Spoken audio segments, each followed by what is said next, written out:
Hello दोस्तों, my name is Rajan Sharma.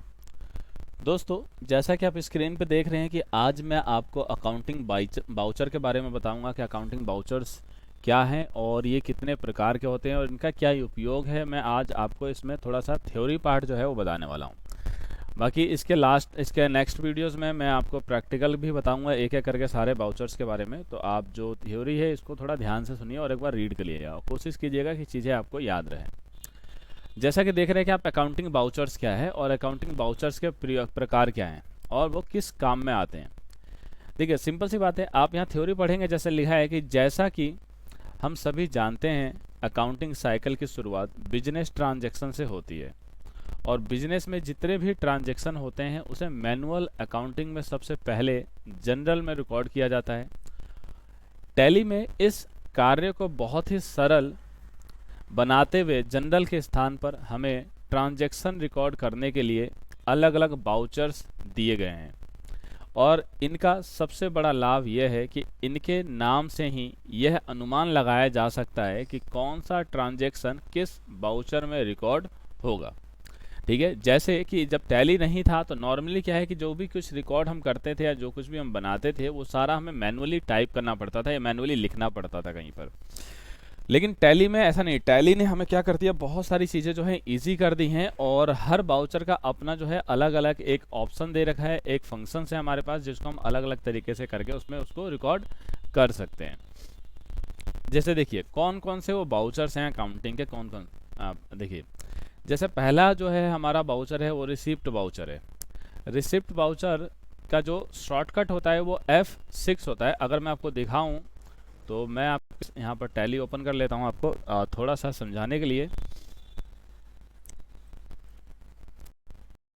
और उसके बाद आप हमारा जो सॉफ्टवेयर F5 है उसका काउंटर बाउचर जो शॉर्टकट है आप देखेंगे यहाँ पर हमारा जो, इसको भी मिनिमाइज कर लेते हैं। जो तीसरा हमारा पार्ट है वो है काउंटर बाउचर है जिसका शॉर्टकट F4 है। फिर हमारा जो फोर्थ नंबर पे वो है परचेस बाउचर जिसका शॉर्टकट F9 है। फिर सेल्स बाउचर है F8। डेबिट नोट बाउचर है जो आप कंट्रोल प्लस F9 से इसको हम अनेबल करके काम कर सकते हैं। क्रेडिट नोट बाउचर है जो कंट्रोल प्लस F8 से काम कर सकते हैं। एंड जनरल बाउचर है जिसका शॉर्टकट F7 है। तो ये सभी बाउचर्स की वीडियोस जो है मैं वन बाय वन करके आपको देता जाऊंगा डेली। ठीक है, आज के इस वीडियो में मैं आपको इन सभी बाउचर्स की जो थ्योरी है वो बताऊंगा। अच्छा, थोड़ा सा मैं आपको समझाने के लिए टैली में आपको मैं दिखा देता हूँ ये सारी चीज़ें जो हैं आपको कहाँ मिलने वाली हैं। जब आप यहाँ पर देखिए, जब आप गेटवे ऑफ टैली को ओपन कर लेंगे तो गेटवे ऑफ टैली ओपन करने के बाद आपको यहाँ पर एक ऑप्शन मिलता है ट्रांजैक्शन का। देखिए, ट्रांजैक्शन के नीचे आपको यहाँ एक ऑप्शन मिलेगा अकाउंटिंग बाउचर्स। जब आप यहाँ अकाउंटिंग बाउचर्स पे एंटर करेंगे या फिर इसका जो शॉर्टकट है वह है वी, जैसा कि आप देख रहे हैं अकाउंटिंग बाउचर में जो वी है वह हाईलाइटेड हो रखा है। तो आप अपने कीबोर्ड में वी प्रेस करके भी ओपन कर सकते हैं और आप एंटर करके भी ओपन कर सकते हैं। तो जब आप इसे ओपन करेंगे तो यहाँ पर आप देखेंगे कि यहाँ पर देखिए, आप यहाँ पर डेट है F2 से और यहाँ आप देख रहे हैं ये काउंटर बाउचर है। इसके नीचे F5 देखेंगे आप, ये पेमेंट बाउचर है। ये F6 से आप देखें यहाँ पर ये रिसिप्ट बाउचर है। F7 से आप देखेंगे यहाँ जनरल बाउचर है। यहाँ पर F8 जो है हमारा सेल्स है। ठीक है, उसके बाद आपका जो यहाँ पर 9 जो है F9 वो परचेस है। और जैसे यहाँ पर आप देख रहे हैं F9 जो है हमारा ये डेबिट नोट वाला बाउचर है। ठीक उसी तरीके से आप देखेंगे यहाँ पर जो है F10 जो हमारा रेवेन्यू जनरल है। तो इस तरीके से जो फंक्शंस की है ना आप यहाँ पर देख रहे हैं। तो ये जो बाउचर्स हैं स्टेप बाय स्टेप मैं इन सभी बाउचर्स के बारे में आपको एक एक करके आगे जो है वीडियोस में बताने वाला हूँ। तो आज की वीडियोस में मैं आपको सिर्फ थ्योरी समझाने वाला हूँ कि थ्योरी क्या है और ये आपके लिए बहुत ज़रूरी है जानना। किसी भी बाउचर्स के अंदर ट्रांजेक्शन की एंट्री करने से पहले आपको ये चीज़ें पता होनी चाहिए। तो ये समझ में आ गया कि ये सभी जो बाउचर्स हैं इनके बारे में हम आज थ्योरी देखेंगे और आने वाली वीडियोस में हम इसको स्टेप बाय स्टेप करके प्रैक्टिकली भी करेंगे। देखिए, टैली जो है हमें ये सुविधा भी देता है कि बाउचर्स में अपनी ज़रूरत के अनुसार जो है हम बदलाव भी कर सकते हैं, मतलब अल्टरनेशन कर सकते हैं। चाहें तो नए बाउचर्स भी हम बनाना चाहें तो नए बाउचर्स भी हम क्रिएट कर सकते हैं, बना सकते हैं। ठीक है, ये सब कैसे करेंगे प्रैक्टिकली हम नेक्स्ट वीडियो में देखेंगे। तो अब बात करते हैं, सबसे पहला जो हमारा पार्ट था रिसिप्ट बाउचर के बारे में। तो रिसिप्ट बाउचर क्या होता है, देखिए जैसे हम बात करें कि विभिन्न स्टैंडर्ड अकाउंटिंग के बाउचर्स होते हैं जिसमें पहला हमारा जो बाउचर है वह है रिसिप्ट बाउचर। रिसिप्ट वाउचर देखिए क्या है कि जब व्यवसाय में नकदी या बैंक के माध्यम से व्यवसाय का स्वामी कोई पूंजी लाता है या किसी ग्राहक से पेमेंट या एडवांस प्राप्त करता है या किसी अन्य कारण से प्राप्ति होती है, तो इस तरह के ट्रांजैक्शन को रिसिप्ट वाउचर में रिकॉर्ड किया जाता है। मतलब कि जब किसी भी बिजनेस के लिए जो बिजनेसमैन होता है वो पैसे लेकर आता है, चाहे वो नगद मतलब कैपिटल कहीं से लेकर आता है, चाहे वो बैंक से लोन लेकर आता है या बैंक से पैसे लेकर आता है, और अपने जो उसका बिजनेस है या फिर मान लीजिए अपने बिजनेस में किसी ग्राहक से पेमेंट लेता है, एडवांस उठाता है, या किसी भी तरीके से अगर वो पैसे आते हैं तो वो सारे के सारे एंट्री जो है वो आपके रिसिप्ट वाउचर्स के अंदर होंगी। आपको ये चीज़ याद रखनी है। रिसिप्ट वाउचर्स के अंदर क्या करना है कि जब पूंजी आपके पास आए, जब पैसा आपके पास आया है, तो वो सारी एंट्री जो है वो रिसिप्ट वाउचर में होगी। जैसे कि समझने के लिए आप देखिए यहाँ पर, जैसे अगर हम बात करें यहाँ पर कि देखिए जैसे कि कैश सेल्स है, कैश सेल्स, सेल्स का मतलब आपको पता है कि बेचना, ठीक है। रिसिप्ट एक अलग चीज़ होती है, ठीक है। तो कैश सेल्स देखिए क्या है कि कैश सेल्स से प्राप्त होने वाली कोई भी राशि अर्थात प्राप्ति इस वाउचर में नहीं आएगी, क्योंकि टैली में सेल्स के लिए अलग से वाउचर बना रखा है। रिसिप्ट वाउचर के अंदर आप जो है कैश सेल्स से रिलेटेड कोई भी एंट्री नहीं कर सकते। रिसिप्ट वाउचर में सिर्फ जो चीज़ें रिसिप्ट हुई हैं, जहां से पूंजी मतलब कि पैसा आया है, सिर्फ उसी की एंट्री करोगे। अगर आप कैश सेल्स की एंट्री करना चाहते हो तो इसके लिए आपको जो है सेल्स के वाउचर में इसकी एंट्री करनी होगी, जिसके लिए हम आगे टैली में देखेंगे। अगर आप यहाँ देखोगे तो यहाँ पर आपको यहाँ पर सेल्स की जो है F8 जब देख रहे हैं आप, तो ये सेल्स वाउचर है, हम इसके अंदर इसकी जो है एंट्री करेंगे आगे। तो इसको मैं आपको सिखाऊंगा अभी आगे। अच्छा, पहली चीज़ क्लियर हो गई आपको कि रिसिप्ट वाउचर क्या होता है, जिसमें आपका पैसा जो है वो किसी माध्यम से आपके पास आ रहा है, चाहे आप कहीं से एडवांस लेकर आ रहे हैं या बैंक से लेकर आ रहे हैं, ठीक है, या कहीं से भी अगर आप पैसा लेकर आए हैं, अमाउंट आपके पास आया है, तो उसको आप ट्रांजेक्शन जो आपका जो एंट्री होगा वो रिसिप्ट वाउचर के अंदर आपको रिकॉर्ड करना होगा, ठीक है। आई होप एक चीज़ क्लियर है आपको। दूसरा जो है हमारा है पेमेंट वाउचर। देखो पेमेंट वाउचर क्या होता है, पहले थोड़ा सा समझ लो। देखिए जब व्यवसाय या व्यापार में नगदी या बैंक के माध्यम से कोई भी पेमेंट किया जाता है, मतलब कि पेमेंट किया जाता है किसी को, तो इस तरह के ट्रांजैक्शन की एंट्री जो है वो पेमेंट वाउचर में रिकॉर्ड की जाती है।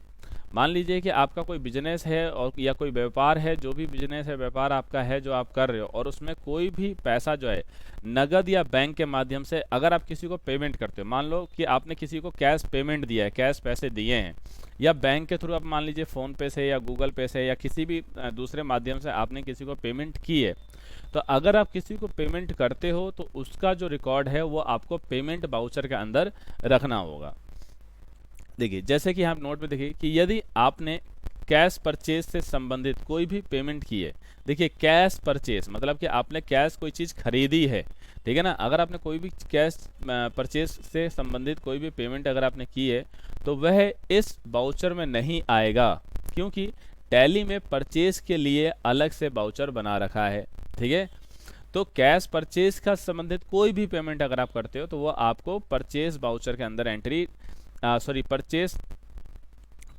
पेमेंट वाउचर के अंदर आपकी उसकी एंट्री नहीं करनी होगी। उसके लिए परचेज वाउचर का अलग से एक जो फंक्शन है वो बना हुआ है टैली में।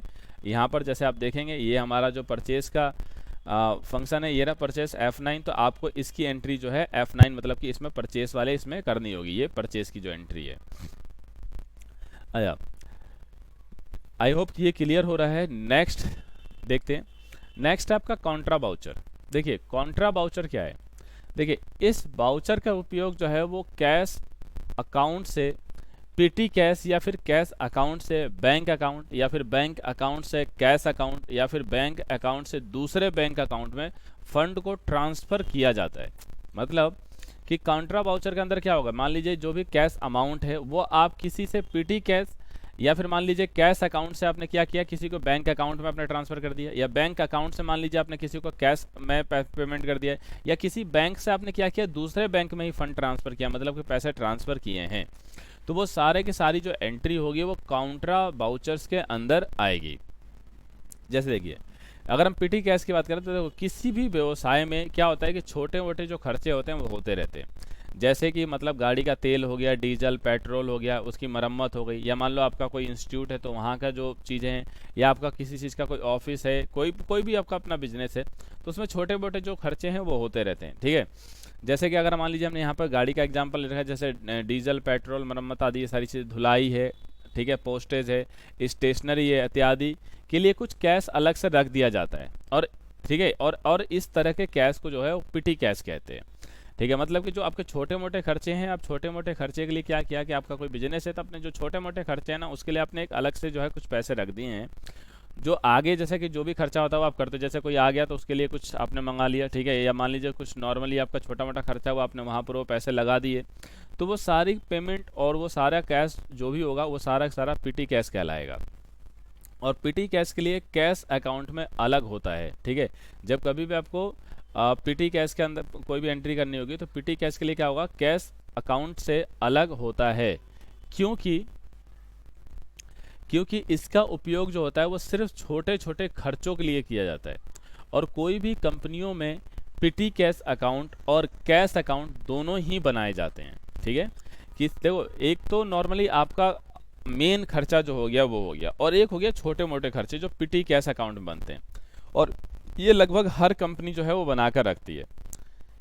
जैसे इसको थोड़ा सा और डिटेल में समझने के लिए नोट्स देखते हैं। देखिए, जैसे कि कॉन्ट्रा बाउचर में जो भी ट्रांसफ़र जो है एंट्री की जाती है, जो भी ट्रांसफ़र की एंट्री की जाती है उनमें कैश अकाउंट और बैंक अकाउंट दोनों ही हमारे होते हैं। क्या बोला मैंने कि कॉन्ट्रा बाउचर के अंदर जो भी ट्रांसफ़र की आप एंट्री करोगे या की जाती है उसमें कैश का अकाउंट और बैंक का जो अकाउंट है वो दोनों ही हमारे होते हैं, और इसमें बाहर की कोई भी पार्टी शामिल नहीं होती है। मतलब आपका ही पैसा कैश अकाउंट है और आप उसे बैंक अकाउंट में रख रहे हो, बैंक अकाउंट से निकाल के कैश निकाल रहे हो, कोई भी चीज़, तो इसकी एंट्री जो है वो आप कॉन्ट्रा में करोगे। और ये जो है ये कॉन्ट्रा वाउचर में सिर्फ उसी की ट्रांजैक्शन की जाएगी जिसमें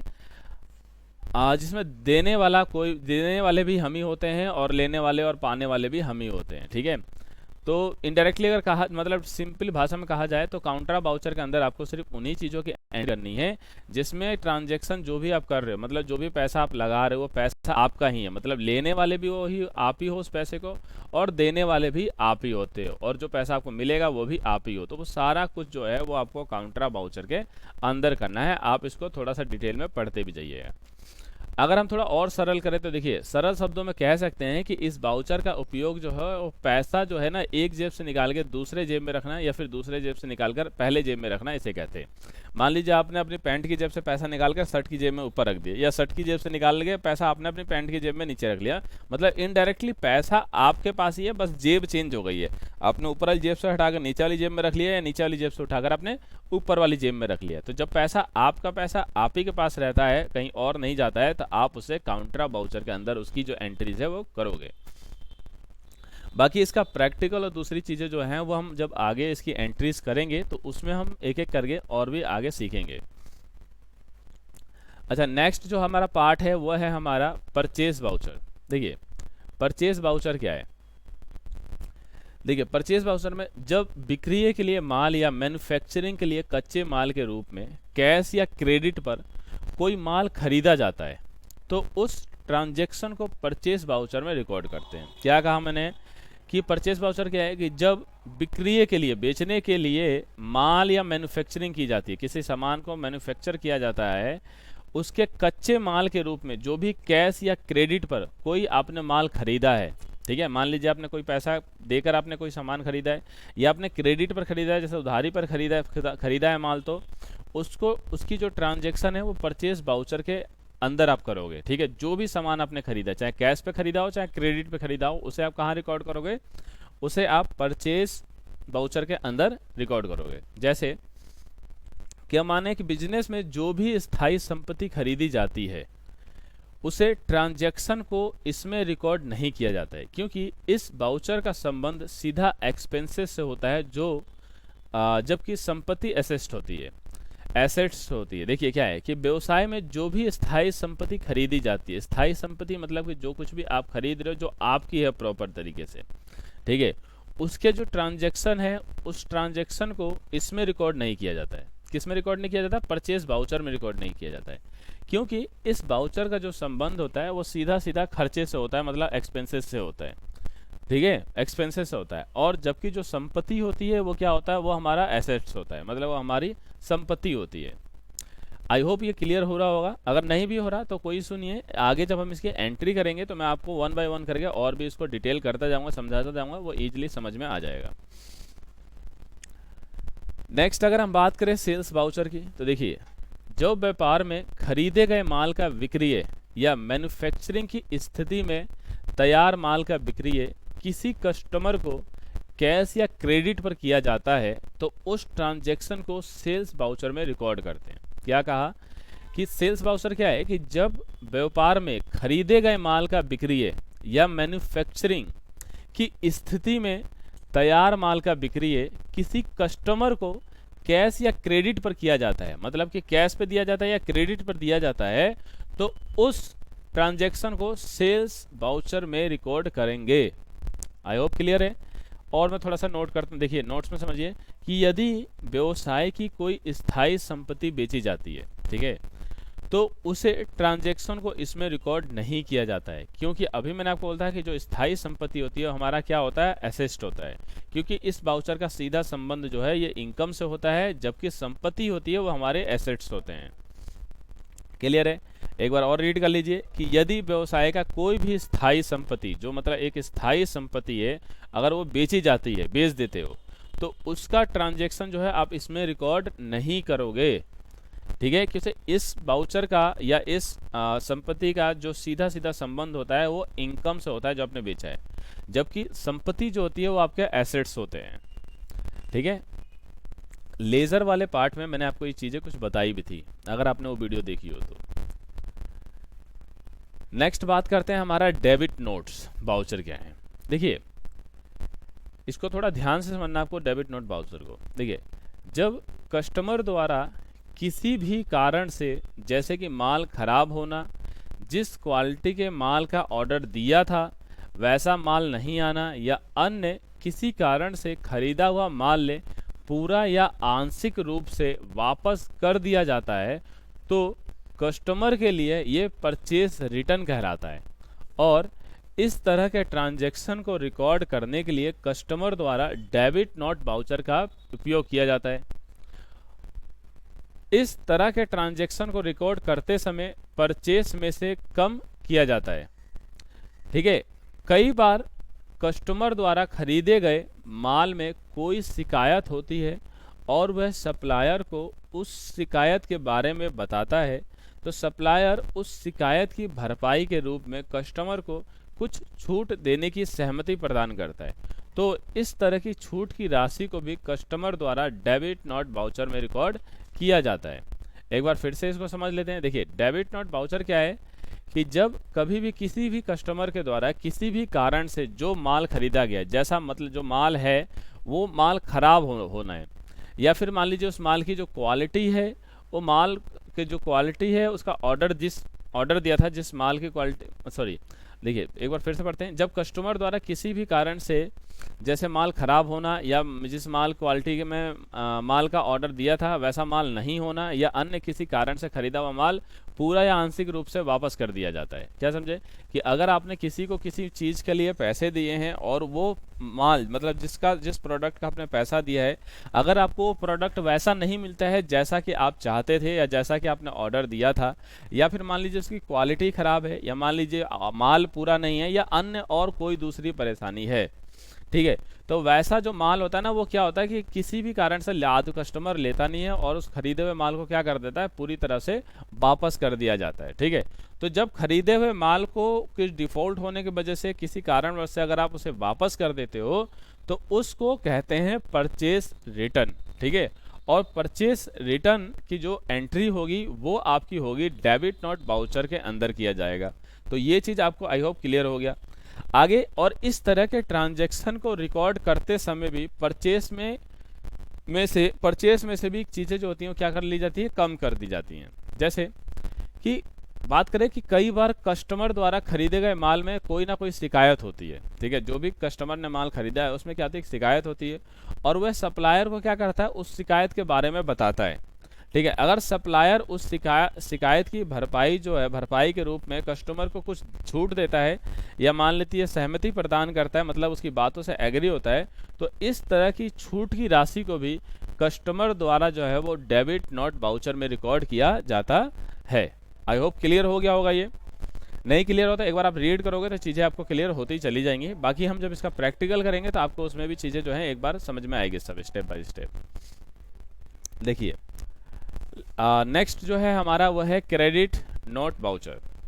देखिए क्रेडिट नोट वाउचर क्या था, पहले आपने डेबिट पूछा, अब पढ़ा था, अब हम देखते हैं कि क्रेडिट क्या है। देखिए जब किसी भी कारण से कस्टमर द्वारा सप्लायर द्वारा बेचा गया माल पूरा ना हो या आंशिक रूप से वापस कर दिया जाता है तो सप्लायर के लिए ये सेल्स रिटर्न कहलाता है। डेबिट में क्या होता है, वो कस्टमर के लिए परचेस रिटर्न कहलाता है, और ये सप्लायर के लिए क्या कहलाएगा, सेल्स रिटर्न कहलाता है। और इसकी जो ट्रांजैक्शन करोगे आप, जो इसका जो ट्रांजैक्शन होगा वो किस में होगा, वो क्रेडिट नोट वाउचर का उपयोग किया जाएगा। मतलब कि क्रेडिट नोट वाउचर के अंदर आप सेल्स रिटर्न की जो एंट्री है वो करोगे, और इस तरह के ट्रांजैक्शन को रिकॉर्ड करते समय सेल्स में से कम किया जाता है। ठीक है। और इसी तरह यदि सप्लायर द्वारा बेचे गए माल में कस्टमर को कोई शिकायत करता है और सप्लायर उन कारणों से सहमत होकर भरपाई के रूप में कस्टमर को कुछ छूट देता है तो इस तरह की छूट को भी सप्लायर द्वारा क्रेडिट नोट वाउचर में रिकॉर्ड किया जाता है। एक बार फिर से मैं आपको क्लियर कर देता हूं कि क्रेडिट नोट वाउचर में क्या होगा, जब किसी भी कारण से कस्टमर द्वारा सप्लायर द्वारा बेचा गया माल पूरा या आंशिक रूप से वापस कर दिया जाता है। देखो कस्टमर ने अगर कोई सप्लायर्स के द्वारा कोई माल खरीदा है या सप्लायर के द्वारा माल जो है वो बेचा गया है और कस्टमर ने खरीदा है और वो माल पूरा नहीं है या कोई माल में डिफ़ॉल्ट है, तो वो क्या होगा, पूरी तरीके से वापस कर दिया जाता है। और इस माल को जो वापस करते हैं वो सप्लायर के लिए जो होता है इसे सेल्स रिटर्न कहते हैं। मतलब ये सप्लायर के लिए क्या हो गया, सेल्स रिटर्न हो गया। मतलब कि जो सेल्स उसने किया था, जो माल बेचा था, वो उसका क्या हो गया, रिटर्न हो गया, तो वो सेल्स रिटर्न कहलाएगा। और जो सेल्स रिटर्न होता है उसका जो एंट्री होगा उसको आपको क्रेडिट नोट वाउचर के अंदर करना है। ठीक है। और इसी तरीके से यदि सप्लायर द्वारा बेचे गए माल में कस्टमर को कोई शिकायत करता है, जो भी मतलब सप्लायर ने माल बेचा और कस्टमर को कोई शिकायत करता है और सप्लायर मान लो उन कारणों से सहमत होकर क्या करता है, उसकी भरपाई के रूप में कस्टमर को मान लीजिए कुछ छूट दे देता है या फिर मतलब किसी तरीके से उस चीज़ को हल करता है, तो इस तरह की छूट को भी सप्लायर द्वारा क्रेडिट नोट वाउचर में रिकॉर्ड किया जाता है। आई होप इतना क्लियर हो रहा है आपको। आगे देखते हैं। आगे है हमारा जनरल वाउचर। देखिए जनरल वाउचर के अंदर क्या है, देखिए इस वाउचर में जो भी एंट्रीज रिकॉर्ड की जाती हैं वह कुछ इस तरीके से होंगी। देखिए जनरल वाउचर के अंदर जो भी आप एंट्रीज करोगे वो क्या होगा, आपका ओपनिंग एंट्रीज होगी, वो उसके बाद आपका रेक्टिफाइंग एंट्रीज हो सकती है, ट्रांसफर एंट्रीज होंगी, एडजस्टमेंट एंट्रीज होंगी, क्लोजिंग एंट्रीज होगी, entries regarding dishonours of cheques होंगे, credit purchase and sales of things other than goods होगा, entries of good withdrawn by the owner for personal use के लिए यूज़ होगा। तो general voucher के अंदर ये चीज़ें इस तरीके की जो एंट्रीज होती हैं वो जो होती हैं जो हमने ऊपर पढ़ा है। ठीक है। इन चीज़ों को एक बार आप रीड कर लोगे, थोड़ा सा हम इसका जो है वो पढ़ लेते हैं। देखिए क्या है कि इस एंट्री के बारे में हम आपको आगे के अध्याय में बताएंगे। चलिए जैसा कि आप देख रहे हैं कि हम आगे समझेंगे, जैसे जैसे हम इसको आगे बढ़ेंगे तो जनरल वाउचर हम जो है वो पढ़ लेंगे। आई होप कि यहाँ तक की जो चीज़ें हैं जो आपको बताई गई हैं वो सारी आपको वन बाय वन जो है वो समझ में आ गई होंगी। अगर आपको इससे रिलेटेड किसी भी तरीके का कोई डाउट हुआ हो या आपको नई चीज़ें समझ में आई हो तो एक बार आप ये नोट्स पढ़ लीजिएगा पूरा। ठीक है। काफ़ी बेटर तरीके से लिखा गया है इसे। ठीक है। तो आप एक बार ये नोट्स पूरा पढ़ लीजिए। इसके बाद भी अगर कोई डाउट होता है तो आप मुझे इस वीडियो के कमेंट सेक्शन में नीचे कमेंट करके बता सकते हैं। अगर आप चैनल पर नए आए हो तो सबसे पहले चैनल को सब्सक्राइब करके बेल आइकन को क्लिक कर लीजिए ताकि आने वाली सभी वीडियोस की नोटिफिकेशन डायरेक्टली आपको मिल सके और आप उन वीडियोस को देखकर और भी बहुत सारी चीज़ें जो हैं हमारे इस चैनल के माध्यम से सीख सकेंगे। जय हिंद दोस्तों, फिर मिलेंगे एक नई वीडियोस के साथ।